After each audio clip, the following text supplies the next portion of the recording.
वक्रतुंडे महाकाय सूर्यकोटि समप्रभा निर्विघ्नं कुरु मे देव सर्वकार्येषु सर्वदा। ओम नमो भगवते वासुदेवाय नमः।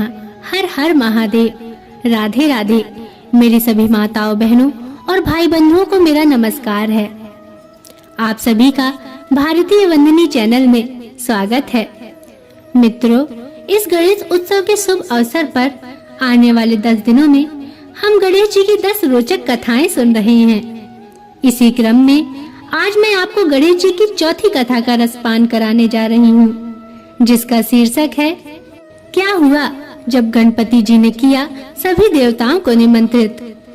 मित्रों, कथा प्रारंभ करने से पहले मेरा आप सभी भाई बहनों से नम्र निवेदन है कि यदि अभी तक आपने चैनल को सब्सक्राइब नहीं किया है या आप चैनल पर नए हैं तो चैनल को सब्सक्राइब अवश्य कर लीजिएगा और बगल में बनी हुई घंटी को जरूर दबा दीजिएगा ताकि मैं आपके लिए ऐसी ही कथा कहानियाँ लाती रहूं।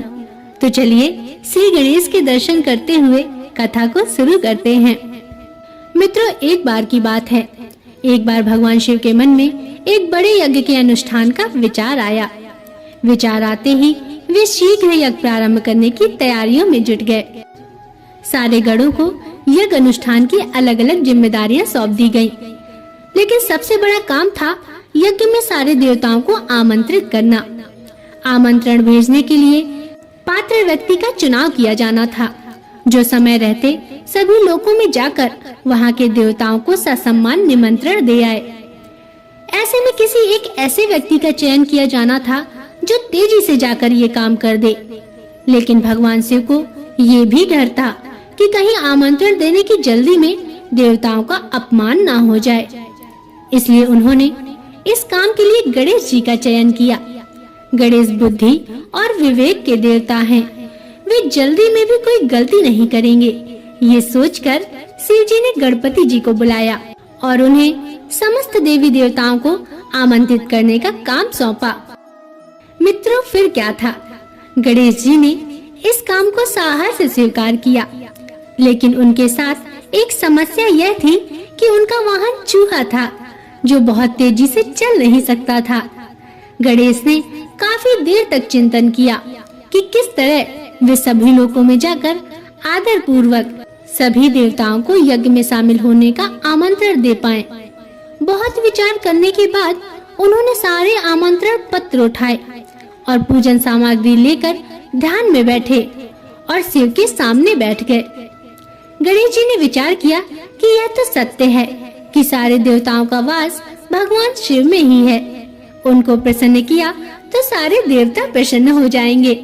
ये सोचकर गणेश जी ने शिव जी का पूजन किया और सारे देवताओं का आवाहन करके सभी आमंत्रण पत्र भगवान शिव को ही समर्पित कर दिए। मित्रों, इस प्रकार सारे आमंत्रण देवताओं तक स्वतः ही पहुंच गए और सभी यज्ञ में नियत समय पर ही पहुंच गए। मित्रों, इस तरह गणेश जी ने एक मुश्किल काम को अपनी बुद्धिमानी और विवेक से आसान कर दिया। ऐसे ही नहीं, उन्हें बुद्धि और विवेक के देवता माना जाता है। तो मित्रों, प्रेम से बोलिए गणपति बप्पा मोरया। मित्रों, यह थी गणेश जी की चौथी रोचक कथा। आशा करती हूँ कि आपको यह कथा पसंद आई होगी। अगर इसमें कोई त्रुटि हो तो मुझे क्षमा करिएगा। और यदि आपको कथा पसंद आई है तो आपसे एक बार पुनः नम्र निवेदन है कि चैनल को सब्सक्राइब अवश्य करिएगा और बगल में बनी हुई घंटी को जरूर दबा दीजिएगा और कमेंट में जरूर लिखिएगा श्री गणेश जी महाराज की जय। गणपति बप्पा मोरया, मंगल मूर्ति मोरया। अब अगले वीडियो तक के लिए नमस्कार।